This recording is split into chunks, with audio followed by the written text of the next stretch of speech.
Koreans are spending billions of dollars into English education, and I noticed that most of the Koreans are still stuck. I'm going to tell you why is it and how to fix that as well. Why Koreans really struggle with speaking English fluently. A ruthless fact that I think you should hear. I've came to the three conclusions. First one is that focusing on the perfection. Either that's a grammar or the sentences, unless you find the perfect sentence for the specific situations, you tend to not open up and you tend to not speak up because you don't feel you have complete sentences in your mind that you feel confident to speak it out. Okay, number two, too much passive learning. I find this mistake all the time, including myself. I used to do it when I came to Australia. What's happening is that when you get stuck at speaking in English because you're exposed to the environment or the situations where you need to step up and then articulate yourself even better than what you normally do, you tend to freeze up and then you back off and then think, my English is not good enough.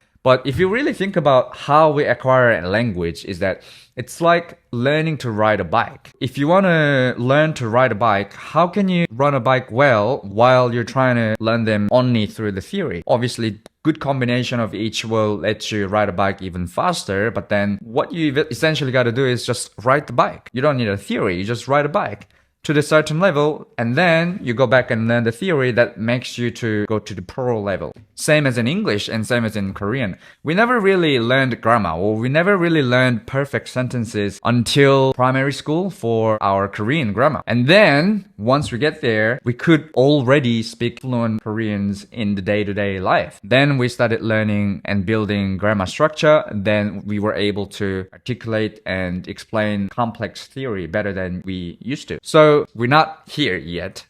You know, most people aren't stuck here. Most people are stuck here right now where basic communication skill isn't developed yet. And then you're trying to develop this by learning the textbook, not by riding a bike straight away. Okay, last but not least, third one is the fear of embarrassment from the cultural aspect. I realized Koreans do care a lot about how they are perceived by the others. They're afraid of being judged, or they care so much about how the other person will think of them when they do this, or when they make mistake, or when they do look imperfect. Culturally, I realize a lot of the people are just conditioned to pick up on every small mistakes and details from the other people and pointing it out. I'm like, how can you speak English in this environment? You know, in the environment where you need to continuously make mistakes and then continuously develop from the mistake you make, but then the environment is not allowing you to make mistake freely. So I think this has to be some form of cultural movement that we all in Korea have to be aware of where we are. And then in order for us to move to the next level, we really do need to embrace imperfections rather than striking for perfection, rather than making perfect sentences all the time. We focus on delivering our message. We focus on using language as a tool and leveraging them to communicate with the others so that we get the job done, not to look perfect to the others so that other person think I'm smart. And here, I could be completely wrong, but correct me if I'm wrong on the comment sections. But what I've realized is that it seems like Korean giant corporates where they run English education seems to be wanting you to fail in English speaking journey so that they can continue to take profit. One of the good example is that my students and my parents signed up for some classes like Siwon or Yanadu and all that. And while they paid $700 or even more to this platform, they had zero increase in level of English. And I spoke to a lot of people in Australia who has previously started this journey. And then I found only 10% or less amount of people were actually completing the courses. And they weren't actually trying to make or help users to be able to continue on with the course. So what I realized is that they sold a lot of courses, but they didn't help users get back onto the app or even call them or send the notifications or email or even text to get them back on board so that they can continue the English learning journey. So I found one, the English learning method is from the wrong approach to be able to actually help us speak fluent English. And then the second, they took the money and they didn't really care. They just, okay, like we made the money. How can we make more money in the next time?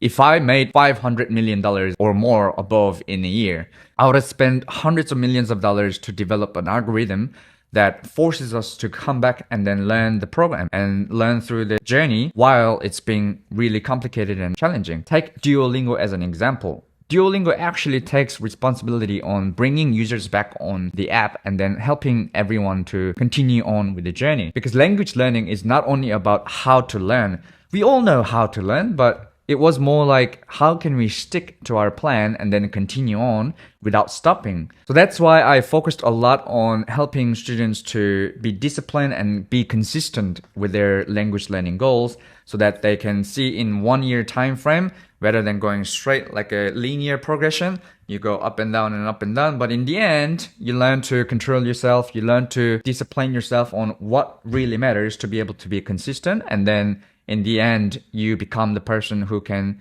continue on even though you're stressed, even though you're very busy, or even some dramatic stuff happens. You don't make excuse and stick to your plan. Okay, so I was born in Korea and I moved to Australia when I was 18 years old. So in Korean age, that's 20.